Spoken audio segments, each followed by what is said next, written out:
আল্লাহ নবীর সাহাবীর সাথে যখন উহুদের যুদ্ধের মধ্যে যখন কাফেরদের সাথে যখন যুদ্ধ হয়ে গেল, যুদ্ধ শুরু হলো, নবীর সাহাবী আমির হামজা রাদিয়াল্লাহু তাআলা আনহু তিনি যখন তরবারি নিয়ে যুদ্ধ করতেছেন, কাফেরদেরকে যখন কচুকাটা করতে করতে সামনে বাড়ছে, তরবারি হাতে নিয়ে যখন সামনে যাচ্ছেন, আর পিছন থেকে পাথরের বিরাট এক পাথরের আড়ালে ছিল একটা ওয়াহশী ইবনে হারব। ওয়াহশী কাফেরের গোলাম ছিল। সেই ওয়াহশী পাথরের পিছন থেকে এসে আমির হামজা নবীর চাচাকে আমির হামজাকে পিছন থেকে আসিয়া এমন ভাবে বর্ষা মারলো, বর্ষা মারার সাথে সাথে আমির হামজা চিত হয়ে মাটিতে পড়ে যায়। আমার মুসলমান ভাইরা, আমির হামজা রাদিয়াল্লাহু তাআলা আনহুকে যখন বর্ষা মারলো, উনি ওনার কিতাবের মধ্যে লিখেছেন বর্ষা তো মারছে, শুধু তাই নাই, এতটুকু বলে ক্ষান্ত হয় নাই, তার নারী বুড়ি পর্যন্ত বের করে দিয়েছে। শুধু তা না, নাক এবং চক্ষু এবং কান এগুলি শরীর থেকে আলাদা করে দিয়েছে। শুধু তা না, যে কলিজা ছিল সেই কলিজাটা পর্যন্ত অনেক দূরে নিক্ষেপ করে দিয়েছে। আমার মুসলমান ভাইরা, নবীজি সাহাবীদেরকে ঘোষণা করলেন, এই সাহাবীরা, উহুদের ময়দানে কারা কারা শহীদ হয়েছে লাশগুলি তালাশ করো, একসাথে জমা করো। আমার মুসলমান ভাইরা, উহুদের ময়দানে এক প্রান্ত থেকে আরেক প্রান্ত দৌড়ায়, সকল সাহাবীকে পেয়ে গেল, আরো যারা শহীদ হয়েছে, কিন্তু নবীর সাহাবী আমির হামজা রাদিয়াল্লাহু তাআলা আনহুকে পাওয়া যায় নাই। নবীজি ডেকে ডেকে বলে, সাহাবীরা রে, আমার আমির হামজা কোথায়, আমার চাচা কোথায়?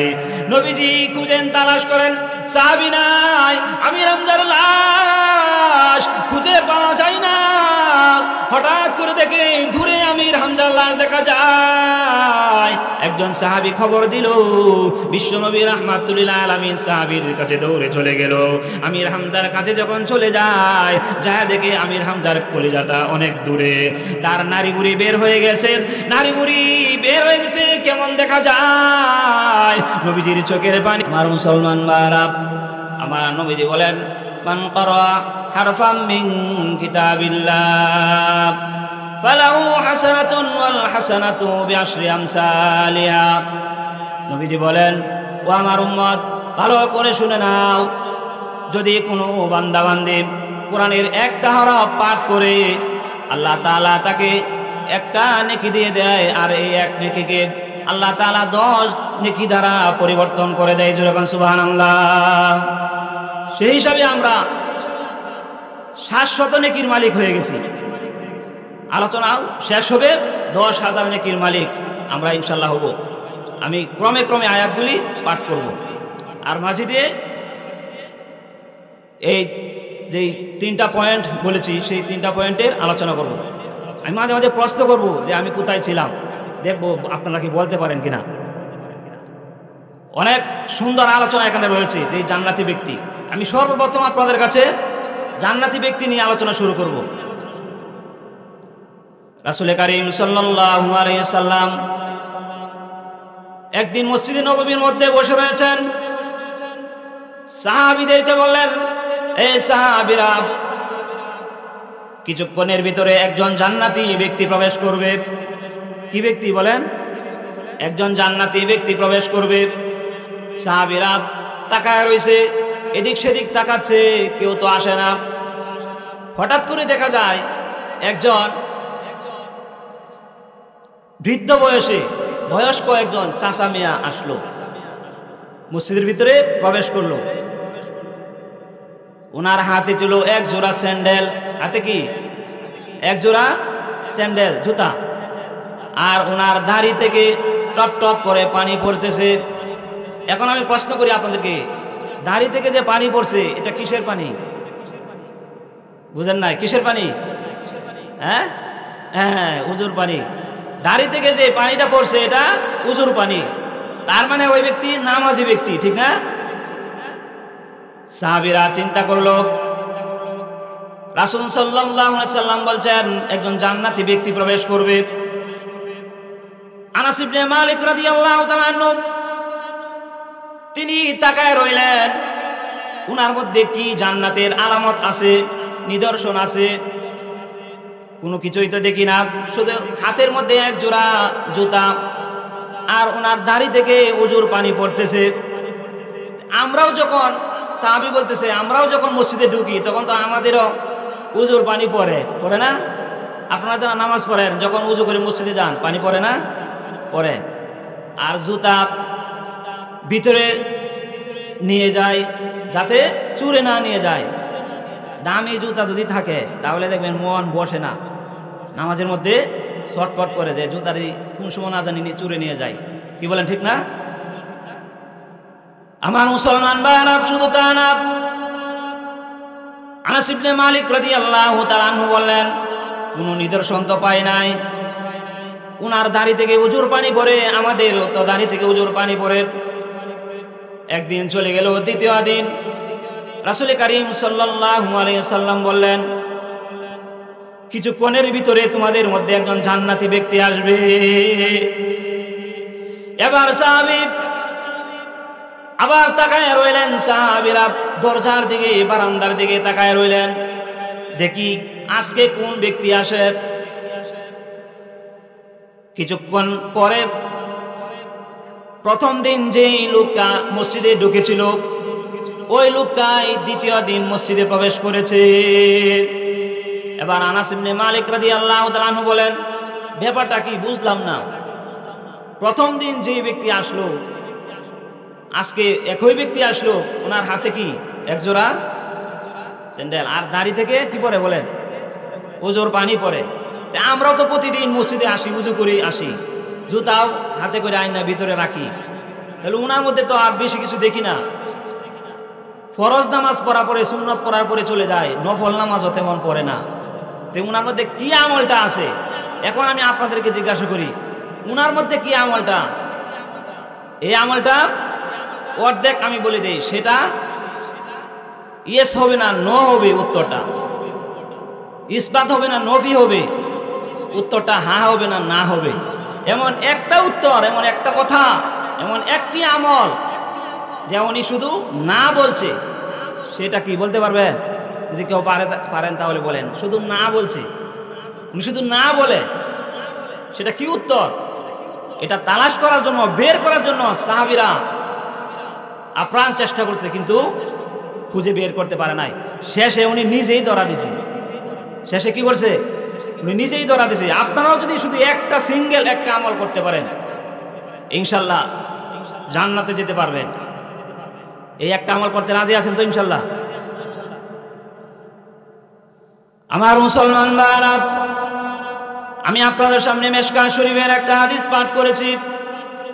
নবীজি বলেন, তুবা লিমান রাআনি ওয়া তুবা সাবআ মাররাত। আল্লাহর নবী, বিশ্ব নবী রাহমাতুল লিল আলামিন ডেকে ডেকে বলে, সাহাবীরা রে, তোমাদের জন্য আমি নবীজি একবার সুসংবাদ দিয়ে দিলাম, জোরে কোন সুবহানাল্লাহ।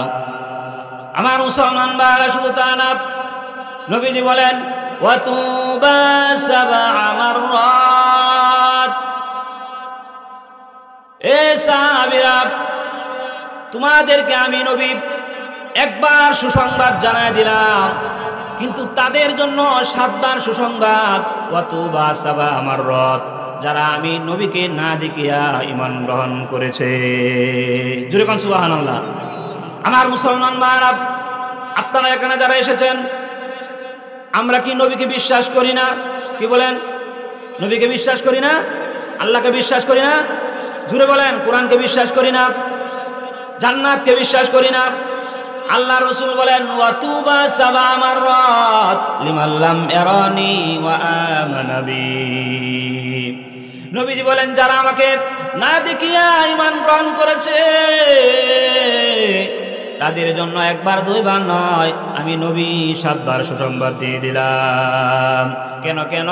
নবীজিকে দেখিয়া সামনে পাইয়া ঈমান আনা একেবারে সহজ, কিন্তু নবীকে না দেখিয়া ঈমান গ্রহণ করাটা অত্যন্ত কঠিন ব্যাপার। যখন ঠিক কিনা আমার মুসলমান ভাইরা, ওই নবীর উম্মতের দল, ও শেষ নবীর উম্মত, এই উম্মতের পরে আর কোন নবী আসবে না, এই উম্মতের পরে আর কোন উম্মত আসবে না, আমরাই হলাম শেষ নবীর উম্মত। কিয়ামতের আগ পর্যন্ত যত উম্মত আসবে সকল উম্মত এক নবীর বিশ্বাসী হবে, যেরকম ঠিক কিনা? এই জন্য নবী বলেছেন কিয়ামতের আগ পর্যন্ত যত উম্মত আসবে ওয়াতুবা সাবা মাররাত, একবার দুইবার নয় 7 বার তাদেরকে সুসংবাদ দিয়ে দিলাম। যেরকম সুবহানাল্লাহ। আমার মুসলমান ভাইরা, আমার নবী আপনার নবী বিশ্ব নবী রাহমাতুল লিল আলামিন তিরমিজি শরীফের 2595 নম্বর হাদিসের মধ্যে বলেন, আলা রাসূলুল্লাহ সাল্লাল্লাহু আলাইহি ওয়াসাল্লাম ইন্নাল্লাহ তাআলা জাল্লা যিকরুহু আখরিজু মিনান নার মান যাকারানি ইয়াওমা আও খাফানি ফি মাকাম। আমার মুসলমান ভাইরা লক্ষ্য করে শুনুন, আমার নবী আপনার নবী আখিরি জামানার পয়গম্বর বলেন, আল্লাহ তাআলা বলেছেন, ও নবী আপনার ওই সমস্ত উম্মতদেরকে জাহান্নাম থেকে বের করে নিয়ে আসেন। এই সমস্ত উম্মত কারা? যাদের মধ্যে 2টা গুণ থাকবে। যেরকম কয়টা? যাদের মধ্যে 2টা গুণ থাকবে। আমার মুসলমান ভাইরা, এই 2টা গুণ মধ্যে 1 নাম্বার গুণ হলো মান যাকারানি ইয়াওমা। আল্লাহ তাআলা বলেন, যেই ব্যক্তি কোনো একদিন আমি আল্লাহ তাআলাকে কোনো এক জায়গায় বসে স্মরণ করেছে, যদি স্মরণ করে থাকে একমাত্র অন্তরস্থল থেকে আমি আল্লাহ তাআলার ডর ভয় তার অন্তরে ঢুকেছে, আমি আল্লাহ তাআলাকে স্মরণ করেছে, মান যাকারানি ইয়াওমা। 1 নাম্বার গুণ হলো যে বান্দা কোনো একদিন এক জায়গায় বসে আল্লাহ তাআলাকে স্মরণ করেছে, ওগো নবীজি ওই ব্যক্তিকে আপনি জাহান্নাম থেকে উখরিজু মিনান নার, জাহান্নাম থেকে তাকে বের করে নিয়ে আসুন। সুবহানাল্লাহ। আর জোরে কন্যা সুবহানাল্লাহ। এখন আমি আপনাদেরকে প্রশ্ন করতে চাই, আজকে যে আমরা এখানে বসে রয়েছি সর্বপ্রথম জিকির করি নাই কিছুক্ষণ? কি বলেন? পিছনের ভাইয়েরা কথা বলেন, জিকির করি নাই? আল্লাহ তাআলাকে স্মরণ করি নাই? করেছি। তাহলে 1 নাম্বার গুণ পাওয়া গেল। 1 নাম্বার গুণের মধ্যে আমরা আসি। কি বলেন?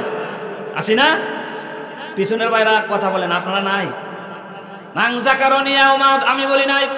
তিরমিজি শরীফ 2595 নম্বর হাদিস, আমার নবী বলেন, মান যাকারানি ইয়াওমা, কোনো এক জায়গার মধ্যে বসে যে বান্দা একদিন আমি আল্লাহ তাআলাকে স্মরণ করেছে, ওই ব্যক্তিকে জাহান্নাম থেকে বের করে নিয়ে আসো।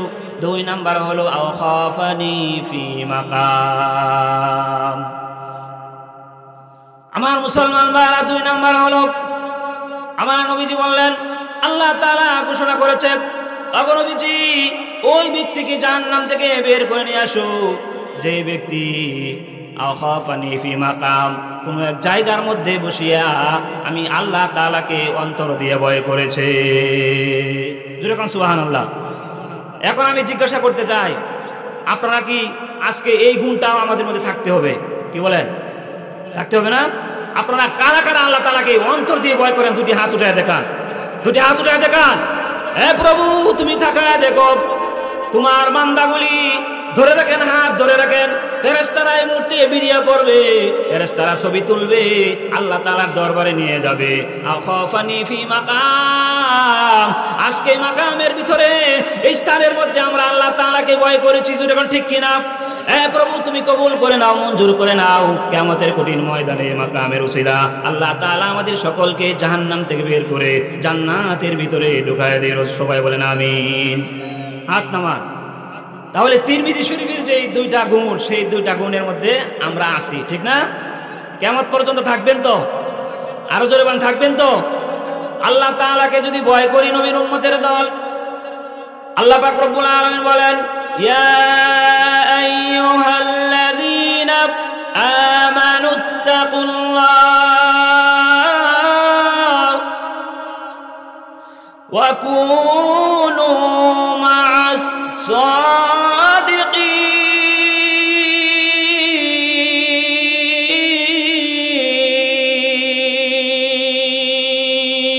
জোরে বলেন के दारत खौफे हक दर्दिल मदाम जन्नतुल मावा दिहद ओरा मकाम जन्नतुल मावा दिहद ओरा मकाम।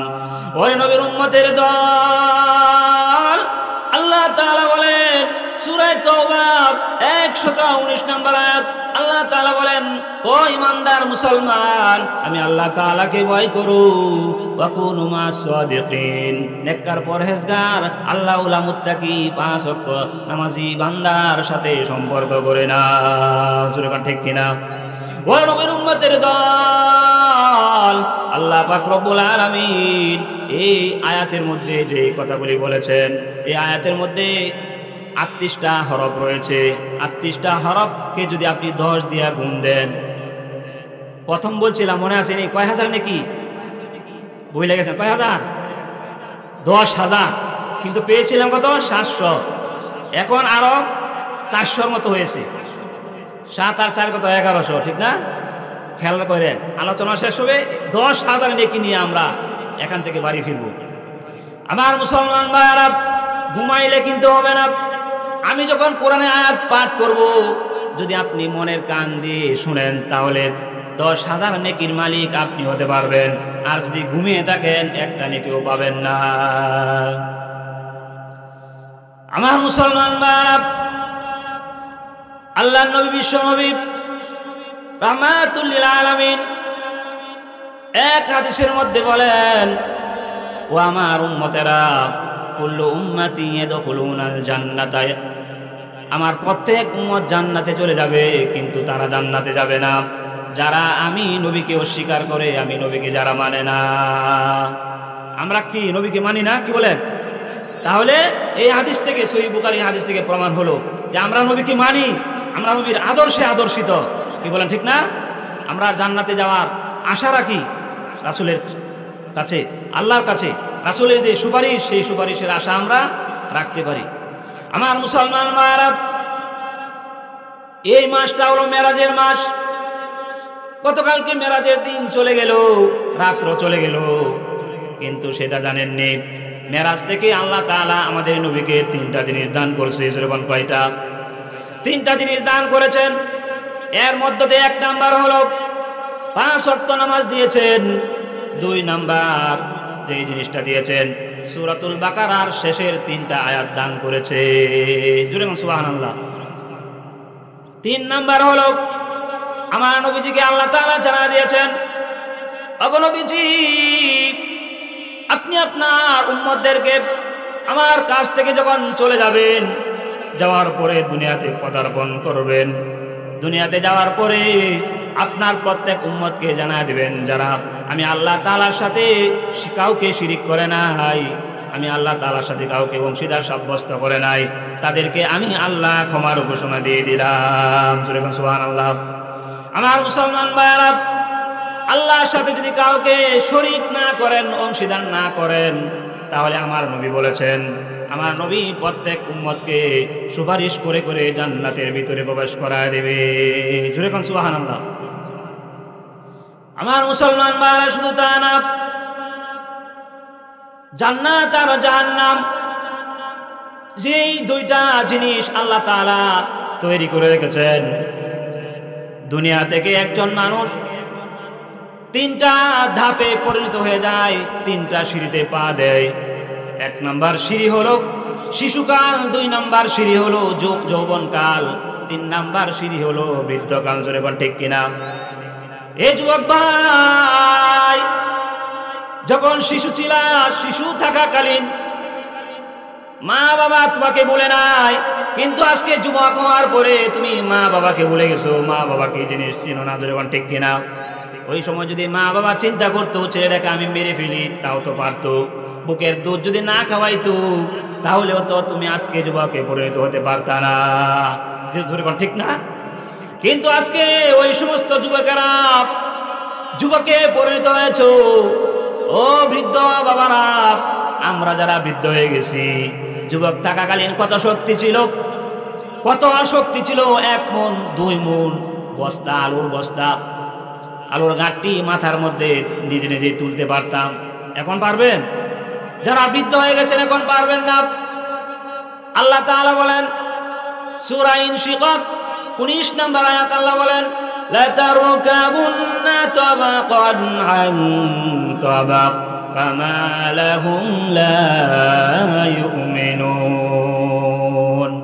আল্লাহ তাআলা বলেন শুনো, তোমাদেরকে আমি এক সিঁড়ি থেকে আরেক সিঁড়ি পর্যন্ত পৌঁছায় দিব, এক ধাপ থেকে আরেক ধাপে তোমাদেরকে হস্তান্তর করে দিব।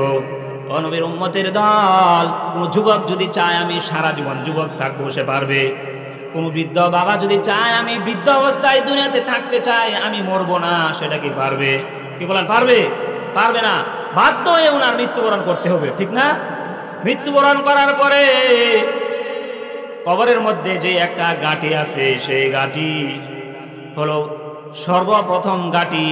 আমার নবীজি বলেন এই গাঁটি থেকে যদি কেউ রেহাই পেয়ে যায়, মুক্ত পেয়ে যায়, তাহলে আরো বাকি যে গাঁটিগুলি আছে, যে ধাপ আছে, আরো বাকি যে সিঁড়িগুলি আছে, এই সিঁড়িগুলি থেকে, এই ধাপ থেকে সে মুক্তি পেয়ে যাবে। জুড়ে কোন সুবহানাল্লাহ। আমার মুসলমান ভাইরা, শুধু তা না, আল্লাহর নবী, বিশ্ব নবী রাহমাতুল লিল আলামিন, এক সাহাবী প্রশ্ন করলো আন্না রাজুলান ক্বালা ইয়া রাসূলুল্লাহ আইয়ুন নাসি খায়রুন, মানুষের মধ্যে ভালো মানুষ কারা, একটু আমাদেরকে বলে দেন। এবার নবীজি ডেকে ডেকে বলে, হে সাহাবীরা, যে প্রশ্নটা করেছো, সুন্দর একটা প্রশ্ন করেছো, এই প্রশ্নের উত্তরটাও আমি দিয়ে দিলাম, শুনে নাও। ক্বালা মান তালা উমরুহু ওয়া হাসুনা আমালুহু। তিরমিজি শরীফের হাদিসের মধ্যে নবীজি বলেন যার বয়স বেশি হবে সে ওই ভালো, যার বয়স লম্বা হবে, যে বেশি দিন দুনিয়াতে বাঁচবে, সে ওই হলো ভালো লোক। কি করবে? যার বয়স বেশি হবে, জোরে কর, কি হবে? যার বয়স বেশি হবে। এতটুকু বলেই নবীজি ক্ষান্ত করেন নাই, ও হাসুনা আমালুহু, এবং তার আমল সুন্দর হবে। তাহলে কয়টা জিনিস? বয়স বেশি, আমল সুন্দর, ওই লোকটা হলো সমাজের মধ্যে ভালো মানুষ আল্লাহর দৃষ্টিতে। জোরে কোন সুবহানাল্লাহ। এবার সাহাবী প্রশ্ন করলেন, ক্বালা ফাইয়ুন নাসি শাররুন, আবার নবীজি মানুষের মধ্যে মন্দ ব্যক্তি কারা? নবীজি বললেন মান তালা উমরুহু ওয়া সাআ আমালুহু। সমাজের মধ্যে ওই সমস্ত লোক হলো মন্দ, খারাপ। তারা কারা? যারা বয়স লম্বা, বয়স বেশি পেয়েছে, কিন্তু তাদের আমল খারাপ হয়েছে, বেশি আমল করতে পারে নাই, আমল করে নাই, এদিক সেদিক ঘোরাফেরা করে সময় নষ্ট করে দিয়েছে। যেরকম ঠিক কিনা?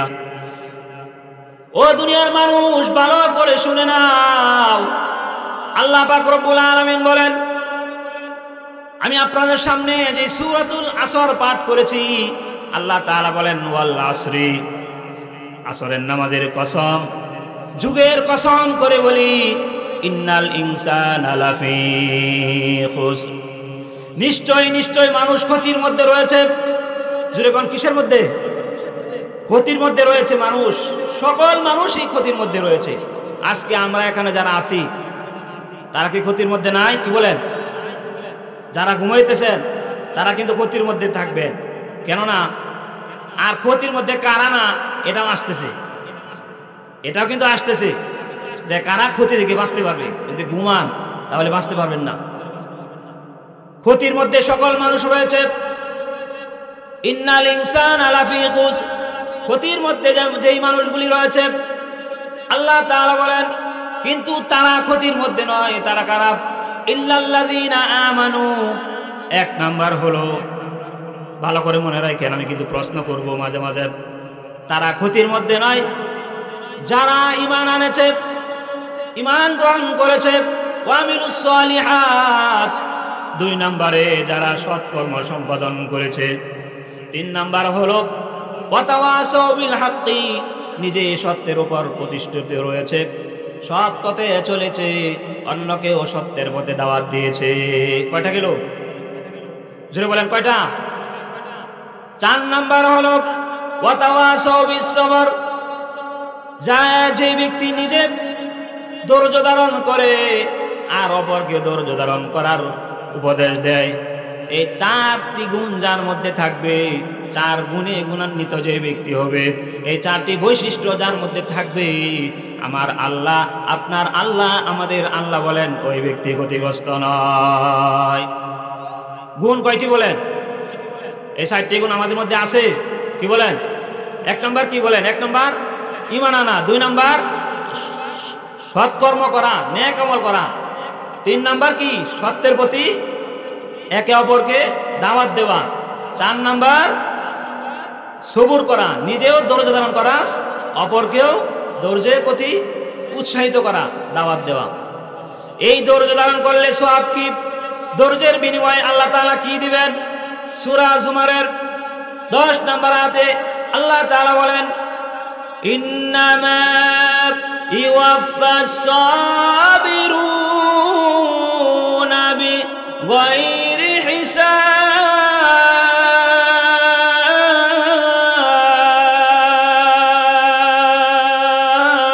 জোরে আল্লাহু আকবার।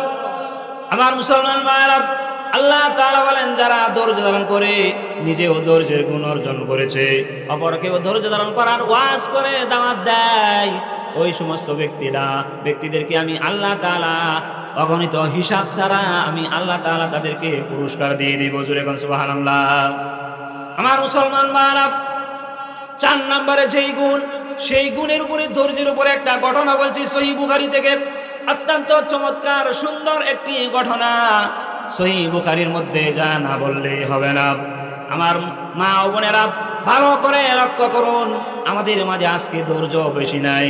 মা বোনেদের মধ্যে, মহিলাদের মধ্যে, অধিকাংশ নারীদের মধ্যে ধৈর্য পাওয়া যায় না।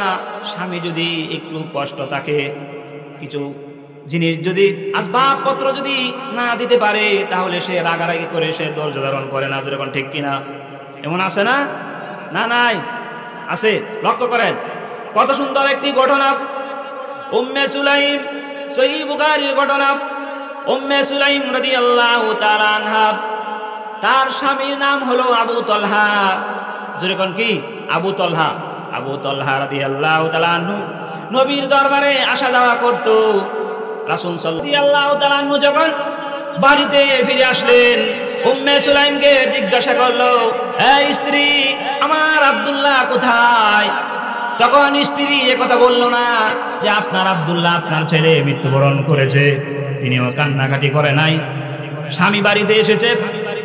আবু তলহা জিজ্ঞাসা করার পরে উম্মে সুলাইম বললেন, আপনি দূর থেকে এসেছেন, আপনি একটু বিশ্রাম করেন, আপনার ছেলে ওই ঘরের মধ্যে আছে। যে মারা গেছে যে সেটা বলে নাই, কি বলছে?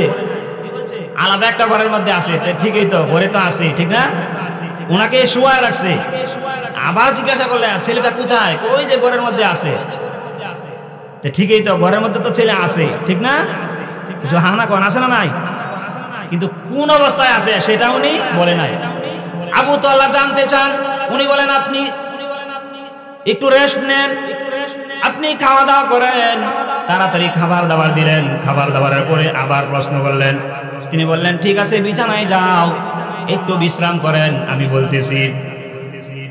আমার মুসলমান ভাইরা, উম্মে সুলাইম স্ত্রী তার স্বামী আবু তলহাকে যখন খাবার দাবার করাইলেন, খানা খাওয়ানোর পরে যখন বিছানায় গেলেন, এবার উম্মে সুলাইম আবু তলহাকে ডেকে ডেকে বলেন, আমার প্রাণের স্বামী, নবীর সাহাবী আবু তলহা, আমি আপনাকে একটা কথা বলতে চাই।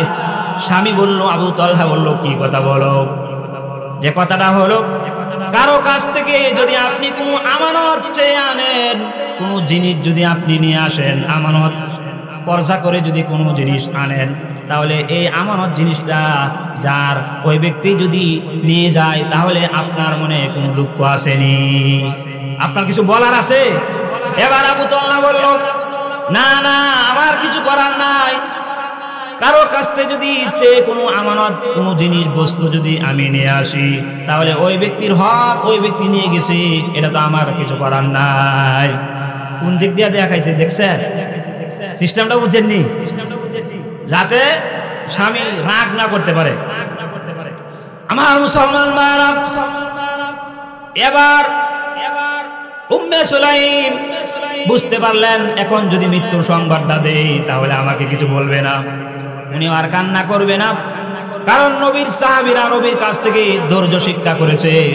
সূরাতুল আসরের 4 নাম্বার যে গুণ, যেই বৈশিষ্ট্য, সেটা নবীর কাছ থেকে সাহাবীরা অর্জন করেছে। যখন ঠিক কিনা? ওয়াতাওয়াসাউ বিস-সাবরি, যারা সবুর করে, ইন্নাল ইনসানা লাফি খুসর, তারা ক্ষতিগ্রস্ত নয়। যদিও আল্লাহ তাআলা বলেছেন যে সকল মানুষ ক্ষতিগ্রস্ত, কিন্তু তারা নয়। তারা কারা? যাদের মধ্যে 4টি গুণ থাকবে তারা ক্ষতিগ্রস্ত নয়।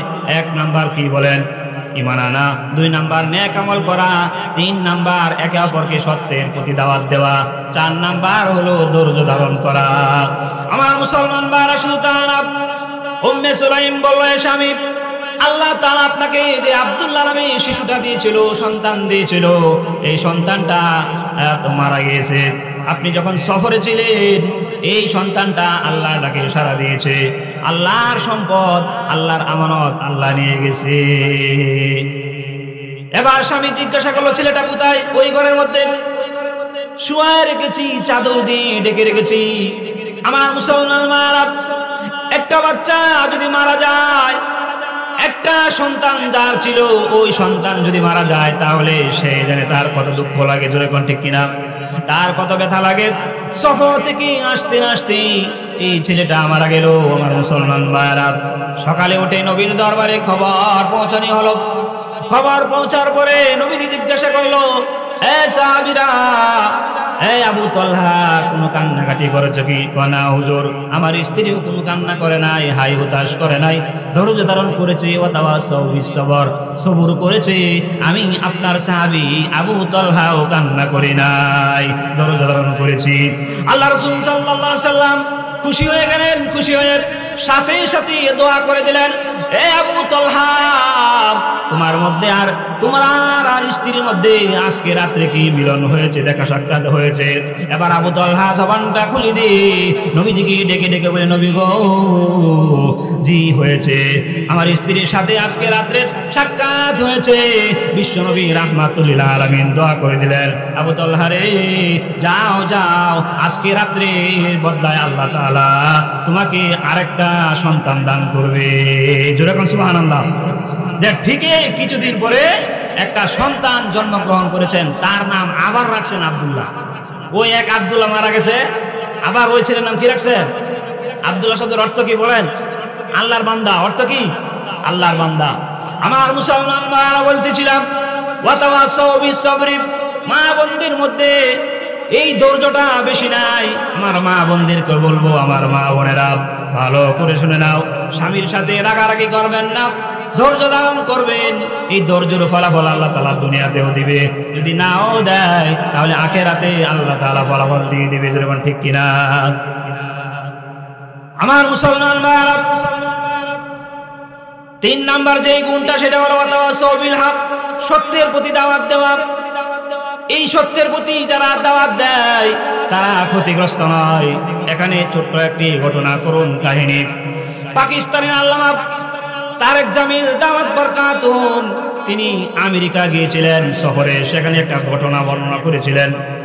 এই ঘটনাটা হলো, আল্লাহ নবীর সাহাবীর সাথে যখন উহুদের যুদ্ধের মধ্যে যখন কাফেরদের সাথে যখন যুদ্ধ হয়ে গেল, যুদ্ধ শুরু হলো, নবীর সাহাবী আমির হামজা রাদিয়াল্লাহু তাআলা আনহু, তিনি যখন তরবারি নিয়ে যুদ্ধ করতেছেন, কাফেরদেরকে যখন কচুকাটা করতে করতে সামনে বাড়ছে, তরবারি হাতে নিয়ে যখন সামনে যাচ্ছেন, আর পিছন থেকে পাথরের, বিরাট এক পাথরের আড়ালে ছিল একটা ওয়াহশী ইবনে হারব। ওয়াহশী কাফেরের গোলাম ছিল। সে ওয়াহশী পাথরের পিছন থেকে এসে আমির হামজা, নবীর চাচাকে, আমির হামজাকে পিছন থেকে আসিয়া এমন ভাবে বর্ষা মারলো, বর্ষা মারার সাথে সাথে আমির হামজা চিত হয়ে মাটিতে পড়ে যায়। আমার মুসলমান ভাইরা, আমির হামজা রাদিয়াল্লাহু তাআলা আনহুকে যখন বর্ষা মারলো, উনি ওনার কিতাবের মধ্যে লিখেছেন, বর্ষা তো মারছে, শুধু তাই নাই, এতটুকু বলে ক্ষান্ত হয় নাই, তার নারী বুড়ি পর্যন্ত বের করে দিয়েছে। শুধু তা না, নাক এবং চক্ষু এবং কান এগুলি শরীর থেকে আলাদা করে দিয়েছে। শুধু তা না, যে কলিজা ছিল সেই কলিজাটা পর্যন্ত অনেক দূরে নিক্ষেপ করে দিয়েছে। আমার মুসলমান ভাইরা, নবীজি সাহাবীদেরকে ঘোষণা করলেন, এ সাহাবীরা, উহুদের ময়দানে কারা কারা শহীদ হয়েছে লাশগুলি তালাশ করো, একসাথে জমা করো। আমার মুসলমান ভাইরা, উহুদের ময়দানে এক প্রান্ত থেকে আরেক প্রান্ত দৌড়ায়, সকল সাহাবীকে পেয়ে গেল আরো যারা শহীদ হয়েছে, কিন্তু নবীর সাহাবী আমির হামজা রাদিয়াল্লাহু তাআলা আনহুকে পাওয়া যায় নাই। নবীজি ডেকে ডেকে বলে, সাহাবীরা রে, আমার আমির হামজা কোথায়, আমার চাচা কোথায়? নবীজি খুঁজেন, তালাশ করেন, সাহাবী নাই, আমির হামজার লাশ খুঁজে পাওয়া যায় না। হঠাৎ করে দেখে দূরে আমির হামজার লাশ দেখা যায়। একজন সাহাবী খবর দিল, বিশ্বনবী রাহমাতুল লিল আলামিন সাহাবীর কাছে দৌড়ে চলে গেল। আমির হামজার কাছে যখন চলে যায়, যা দেখে আমির হামজার কলিজাটা অনেক দূরে, তার নাড়িভুঁড়ি বের হয়ে গেছে। নাড়িভুঁড়ি বের হয়ে গেছে, কেমন দেখা যায়, নবীজির চোখের পানি আর ধরে রাখতে পারে না। এই আমির হামজার লাশটা দেখিয়া, নবীর চাচার লাশ দেখিয়া এমন ভাবে রক্তাক্ত করে ফেলেছে, বিশ্বনবী রাহমাতুল লিল আলামিন চোখের পানি ছেড়ে দিয়ে কান্দে। ঘটনার মধ্যে লিখেছেন তারেক জামিল দামাত বরকাতুহু যে আল্লাহ রাসূল সাল্লাল্লাহু আলাইহি সাল্লাম অন্য কোন সাহাবীর বেলা এত হেঁচকি মেরে কান্না করে নাই। নবীজি আর কোন সময় এত জোরে কান্না করে নাই, হেঁচকি মেরে নবীজি কান্না করেছেন। নবীর কান্না দেখে সাহাবীরা পর্যন্ত কান্না শুরু করেছে। সাহাবীরা চোখের পানি ধরে রাখতে পারে নাই, নবীও কান্দে, সাহাবীরাও কান্দে। উহুদের ময়দানে আমার মুসলমান ভাইরা, বিশ্বনবী রাহমাতুল লিল আলামিন সকল সাহাবীদেরকে বললেন, রে সাহাবীরা, সকলের লাশকে একত্রিত করো। আমার মুসলমান ভাইরা যখন একত্রিত করলেন, বিশ্বনবী রাহমাতুল লিল আলামিন ওই সাহাবীর দিকে, আমির হামজার দিকে যখন তাকায়, তার চোখের পানি এমনিতেই চলে আসে। যখন কান্না করতেছেন, আল্লাহ পাক রব্বুল আলামিন জিবরাইলকে ডেকে ডেকে বলেন, এ জিবরাইল, কোথায় আছো? যাও যাও, তাড়াতাড়ি যাও, আখিরি জমানার পয়গম্বর রাহমাতুল লিল আলামিনকে সুসংবাদটা দিয়ে যাও যে হামজাতু আসাদুল্লাহি ওয়া আসাদু রাসূলিহি, যে আসাদুল্লাহ, আসাদ হলো, আমিরে হামজা হলো আল্লাহর বাগ এবং রাসূলের বাগ। এই সুসংবাদটা দিয়ে দাও। যখন সুসংবাদটা দিয়ে দিল, নবীজি কিছুটা শান্ত হলেন। আমার মুসলমান ভাইরা, জানাজান নামাজ পড়ানো হলো। জানাজান নামাজ পড়াইয়া নবীজি নিজে আমিরে হামজা লাশটা নিয়ে কবরের দিকে নিয়ে চলে গেল। সুবহানাল্লাহ, আরো জোরে বলুন সুবহানাল্লাহ। আমার মুসলমান ভাইরা, শুধু তা না, বিশ্বনবী রাহমাতুল লিল আলামিন আমির হামজার লাশকে কবর দেওয়ার পরে আল্লাহ রাসূল সাল্লাল্লাহু আলাইহি সাল্লাম যে আমির হামজাকে ওয়াহশী যে হত্যা করেছিল, মনে আসেনি? ওয়াহশী কার গোলাম? এক কাফেরের গোলাম। কার গোলাম? এই ওয়াহশী নবীজি চিন্তা করলো, ওয়াতাওয়াসাউ বিল হাক্কি, সূরা আসরের 2 নাম্বার 3 নাম্বার গুণ, নবীজি তাওহীদের কালিমা, তাওহীদ আর রিসালাতের দাওয়াত এই ওয়াহশীর কানে পৌঁছায় দিবে। যদিও নবীজির চাচাকে হত্যা করেছে, নবীজি মনে দুঃখ নিয়ে একটা দূত পাঠাইলেন। একজন দূত পাঠানো হলো ওয়াহশীর কাছে। এক ফরমান জারি করা হলো, রে সাহাবীরা, ওয়াহশীকে যে জায়গায় পাওয়া যাবে, ফরমান জারি করা হলো, তার গর্দানটা উড়ায়া দিবে। এই ভয়ে ওয়াহশী এই জায়গাটা ছেড়ে, উহুদের প্রান্ত ছেড়ে সে তায়েফের ময়দানে চলে যায়। ওয়াহশী তায়েফের ময়দানে চলে গেল। আর রাসূল সাল্লাল্লাহু আলাইহি সাল্লাম খবর পাওয়ার পরে তায়েফের ময়দানে ওয়াহশীর কাছে একটা দূত পাঠাইলো। দূতকে বলে দিল, রে সাহাবী, ওয়াহশীর কাছে যা বলবা, ওয়াহশী তাওহীদ আর রিসালাতের বাণী তোমার কাছে নবীজি পাঠিয়ে দিয়েছে, তুমি পড়ো লা ইলাহা ইল্লাল্লাহু মুহাম্মাদুর রাসূলুল্লাহ।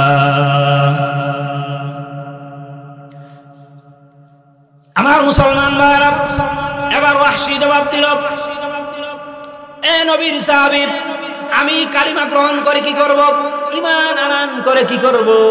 আমি তো নবীর চাচাকে হত্যা করেছি। কি বলেন? এখন সত্য কথা বলতেছে, আমি নবীর চাচাকে হত্যা করেছি।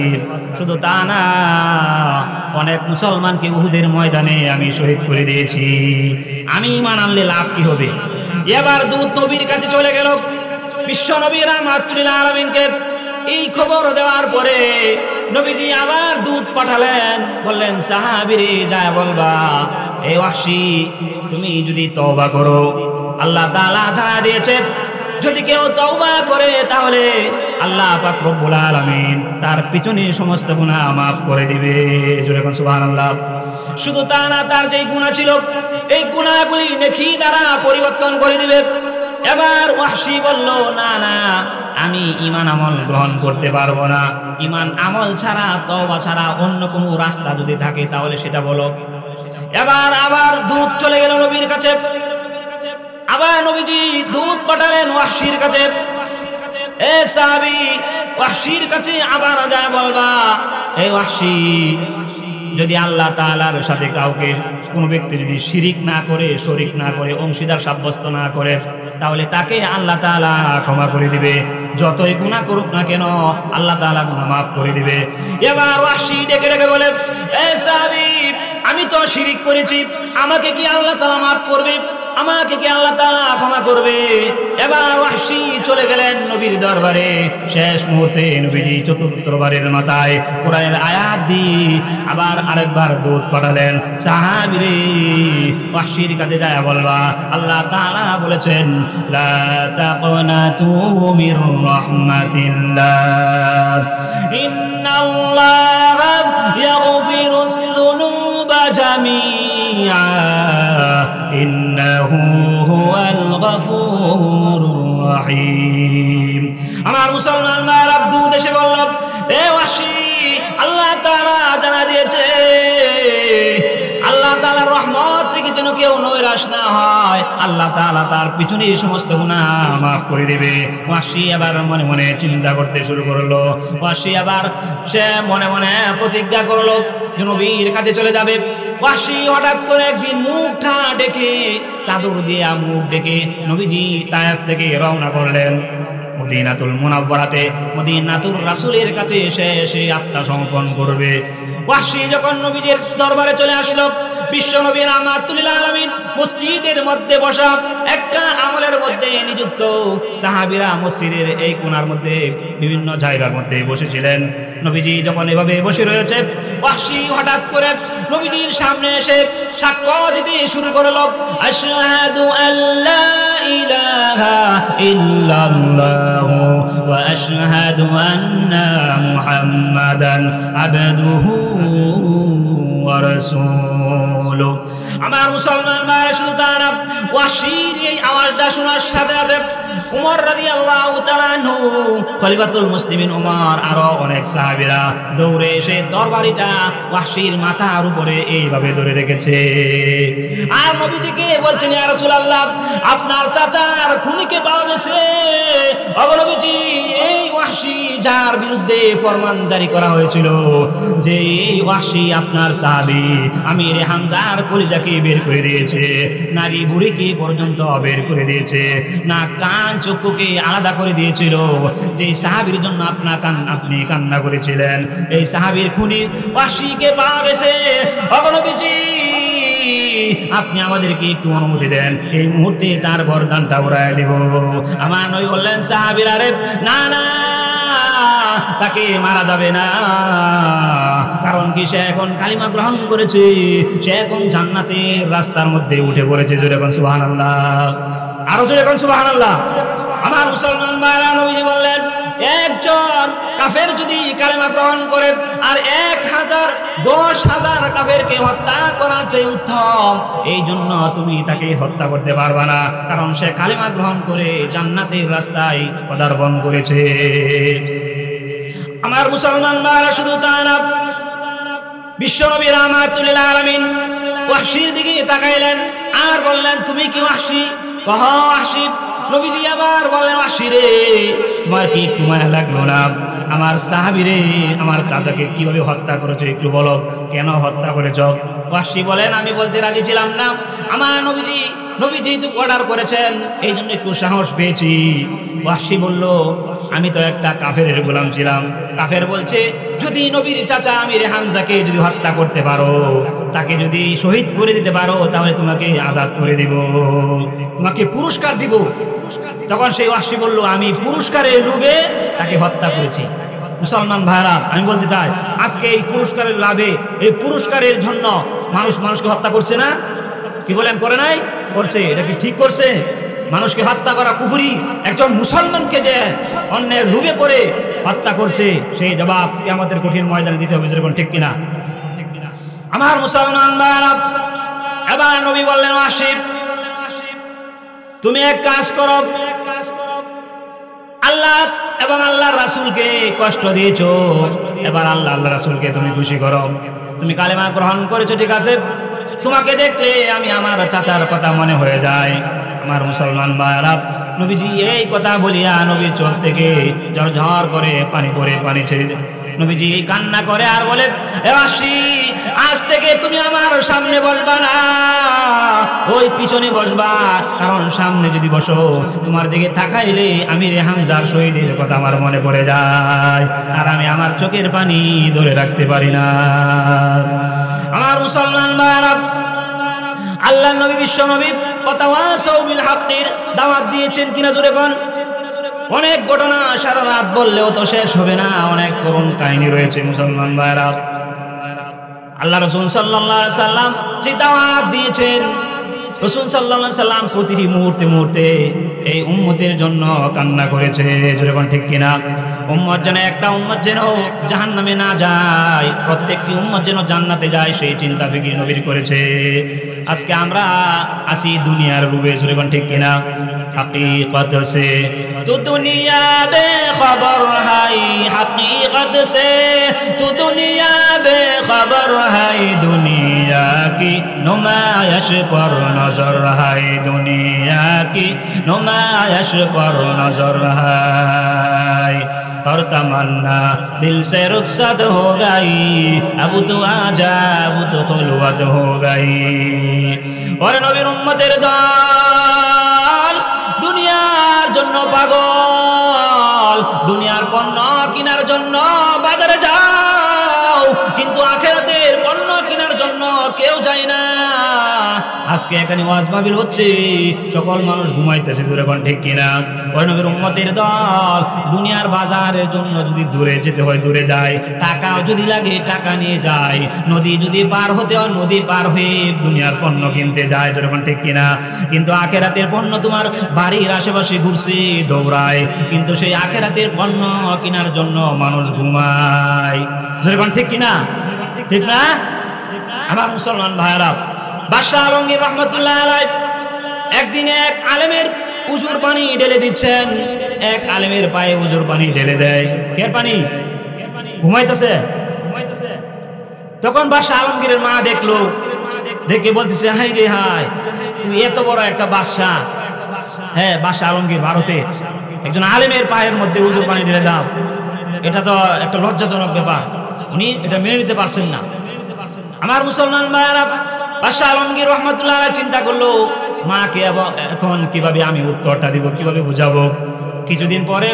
তার বাড়ির আশেপাশে যে ছাগল ছিল ছাগল পালে না মানুষ ছাগল একটা ছাগলের ঘর থেকে যে বাচ্চা হয়েছিল বাচ্চাটা কিছুদিন পরে বড় হলো এই বাচ্চাটাই কিছুদিন পরে তার মায়ের উপরে উঠে যায় সাধারণত ছাগলের একটা অভ্যাস আছে না কি বলেন কথা কোন নাকি আছে না আছে হে আর বুঝে না মা কি বাপ কি আর চিনে না যখন উঠা পড়ছে মার উপরে তখন বাদশাহ আলমগীর তাড়াতাড়ি মাকে ডেকে আনছে আম্মা আম্মা আপনি কোথায় কেন একটু এদিকে আসেন আসার পরে দেখাইলো যে এইদিকে তাকান এই যে একটু এদিকে তাকান কি হয়েছে ওই ছাগলের দিকে তাকান ওই যে ছাগল যে এই ছোট বাচ্চাটা তো ওই ছাগলের ঘর থেকে হয়েছে এখন যে দেখছেন অবস্থা কয়টা কি ঠিক করছে ও না এটা তো মোটেও ঠিক না আমার মুসলমান ভাইরা, এবার বাদশাহ আলমগীর মাকে বুঝালেন, মা আপনি যে ওই দিন বলেছিলেন আমি যে আলেমের পায়ের মধ্যে হাতের মধ্যে উজুর পানি দিয়েছিলাম, এই সমস্ত আলেম যদি দুনিয়াতে না থাকে তাহলে মানুষ থাকবে না, পশুতে রূপান্তরিত হয়ে যাবে। যেরকম ঠিক কিনা? আমার মুসলমান ভাইরা, এন কয়টা আঙ্গুল? আরো যেরকম কয়টা? এই 5টা আঙ্গুল দিয়ে আপনি সব কাজ করতে পারেন, ঠিক না? এই 5টা আঙ্গুল হলো একটা পরিবার। কি একটা পরিবার? এখন যদি এই 5টা আঙ্গুল থেকে এই আঙ্গুলটা না থাকে, লক্ষ্য করেন, এই আঙ্গুলটা নাই, মনে করেন নাই, কাটতে পড়ে গেছে, আপনি ভাত খাইতে পারবেন? ভাত কেমনে ধরবেন? লবণ লইতে পারবেন? লবণ লই এমনি লইতে হয়, আর না হয় এভাবে লবণ লইতে হবে, ঠিক না? কোদাল বা আরো যদি ক্ষেত বাঁচার জন্য আপনি যান, পরিষ্কার করার জন্য যান, তাহলে বাঁচতে পারবেন? কথা মনে বুঝেন নাই? এই আঙ্গুলের মধ্যে, হাতের মধ্যে এই আঙ্গুলটা যদি না থাকে, এই সমাজ অচল। এই যে সমাজ, এই লোকগুলি অচল না? ঠিক তেমনি হবে উলামায়ে কেরাম হলো একটা সমাজের নেতা, এই আঙ্গুলের মতো। যদিও এটা দেখতে দেখা যায় খারাপ, কিন্তু এটা যদি না থাকে তেমনি হবে এটা অচল, এই সমাজ অচল। উলামায়ে কেরাম যদি কোনো এলাকায় না থাকে, এলাকাটাই অচল। কেমন অচল? বাদশাহ আলমগীরের মতো মানুষ থাকবে না, মানুষ চতুষ্পদ জানোয়ারে পরিণত হয়ে যাবে। যেরকম ঠিক কিনা? কওমি মাদ্রাসা যদি না থাকে, হক্কানি আলেম যদি না থাকে, তাহলে মানুষ থাকবে না। আপনারা বুঝবেন না কিছু। এখন তো দুনিয়া আরো আপডেট হয়ে যাচ্ছে, অনেক কিছু হচ্ছে। আরো যে সামনে কি হবে যদি উলামায়ে কেরাম না থাকেন, তাহলে আপনি আমাদেরকে এগুলি কে বুঝাবে বলেন? আমার মুসলমান ভাইরা, একটা হাদিস বলি, আজকের আলোচনা শেষ করে দিব। সহিহ বুখারী শরীফ 6119 নম্বর হাদিস। আমার নবীজি বলেন, ক্বালা রাসূলুল্লাহ সাল্লাল্লাহু আলাইহি ওয়াসাল্লাম, ক্বালা রাসূলুল্লাহ সাল্লাল্লাহু আলাইহি ওয়াসাল্লাম, ইখবাসুল মুমিনুনা ইয়াওমাল কিয়ামাহ। আমার নবী, আপনার নবী, আখিরি জামানার পয়গম্বর রাহমাতুল লিল আলামিন বলেন, ও আমার উম্মতেরা ভালো করে শুনে নাও, কিয়ামতের কঠিন ময়দানে আল্লাহ পাক রব্বুল আলামিন সকল মুমিন মুসলমানদেরকে হাসরের মাঠে আটক করে রাখবেন। জোরে কোন, কি করে রাখবেন? ইখবাসুল মুমিনুনা, সকল মুমিন মুসলমানকে আটক করে রাখবেন। তখন মুমিন মুসলমানেরা অশান্তি, অস্থির হয়ে যাবে দাঁড়ায় থাকতে থাকতে। কারণ আমরা টুপি মাথায় দিলাম, দাড়ি রাখলাম, নামাজ আদায় করলাম, হাসরের মাঠে কষ্ট করার জন্য না? জোরে কোন। আজকে এখানে বসে রয়েছি আল্লাহকে পাওয়ার জন্য নাকি? জোরে কোন। আল্লাহকে পাওয়ার জন্য, জান্নাত পাওয়ার জন্য আজকে আমরা এখানে বসে রয়েছি। ওরে নবীর উম্মতের দল, ভালো করে শুনে নাও। বুখারী শরীফের মধ্যে নবীজি বলেন, সকল মুমিন মুসলমানকে যখন আল্লাহ আটক করে রাখবেন, তখন তারা অস্থির হয়ে যাবে, আর তারা চলে যাবে, একে অপরকে বলতে থাকবে, আমাদের জন্য যদি এমন কোন একজন ব্যক্তি পাইতাম যে সুপারিশ করানোর জন্য, এমন কোন ব্যক্তি যদি আমাদের জন্য আল্লাহর কাছে সুপারিশ করত, তাহলে আমাদের জন্য ভালো হতো, অশান্তি থেকে আমরা শান্তি পেয়ে যেতাম। যেরকম ঠিক কিনা? সহিহ বুখারীর হাদিসে এসেছে, ইয়াতুনা আদামা, আদম নবীর কাছে সকল মুমিন মুসলমান চলে গেল, গিয়া বলল, ইয়া আদম আবুন নাস, আপনি সকল আদম সন্তানের বাবা। খলাকাল্লাহু বিয়াদিহি, আল্লাহ তাআলা আপনাকে নিজের হাতে বানাইছেন। আসকানাকাল জান্নাহ, আল্লাহ তাআলা আপনাকে সর্বপ্রথম জান্নাতে প্রবেশ করাইছেন। তখন নবীজি, আমরা সকলে মুমিন মুসলমানেরা আপনার সন্তান, আপনার কাছে এসেছি, একটু সুপারিশ করেন না? আমার মুসলমান মারা, আদম আলাইহিস সালাম ডেকে ডেকে বলেন, হে মুমিন মুসলমানেরা, সহিহ বুখারীর বর্ণনা, ফায়াকুলু ইন্নী লাস্তু হুনাকুম, মুসলমানেরা গো, আমি তোমাদের এই সুপারিশের যোগ্য নয়, আমি সুপারিশ করতে পারবো না। তোমরা এক কাজ করো, তোমরা নূহ নবীর কাছে চলে যাও। নূহ আলাইহিস সালামের কাছে চলে যাওয়ার পরে নূহ আলাইহিস সালাম বলবে, আমি পারবো না। ফায়াকুলু ইন্নী লাস্তু হুনাকুম, নূহ নবী ডেকে ডেকে বলে, হে উম্মতেরা, আমি তোমাদের এই কাজের যোগ্য নয়। আমার মুসলমান ভাইরা, শুধু তা না, নূহ আলাইহিস সালাম বলবে, হে মুমিন মুসলমানেরা, তোমরা ইব্রাহিম খলিলুল্লাহর কাছে চলে যাও। সকল মুমিন মুসলমানেরা সুপারিশ করার জন্য মুমিন মুসলমানেরা ইব্রাহিম খলিলুল্লাহর কাছে চলে যাবে। ইব্রাহিম আলাইহিস সালাতু সালাম একই কথা বলবেন, সহিহ বুখারী বর্ণনা, ফায়াকুলু ইন্নী লাস্তু হুনাকুম, আমি তোমাদের এই কাজের যোগ্য নয়।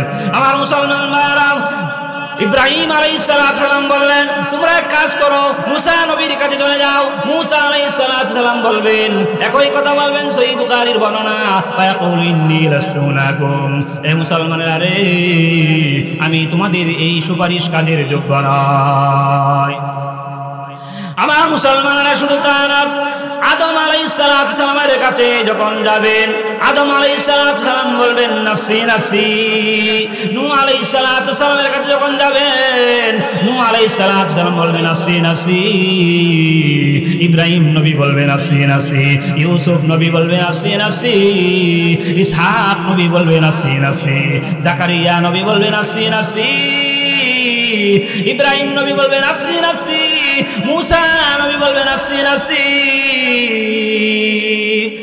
ইসমাইল নবী বলবেন নাফসি নাফসি, ইউসুফ নবী বলবেন নাফসি নাফসি, সুলাইমান নবী বলবেন নাফসি নাফসি, দাউদ নবী বলবেন নাফসি নাফসি, ঈসা আলাইহিস সালাম বলবেন নাফসি নাফসি।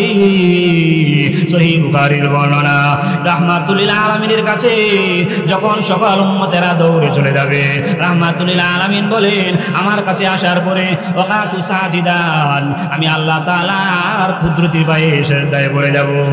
সুবহানাল্লাহ।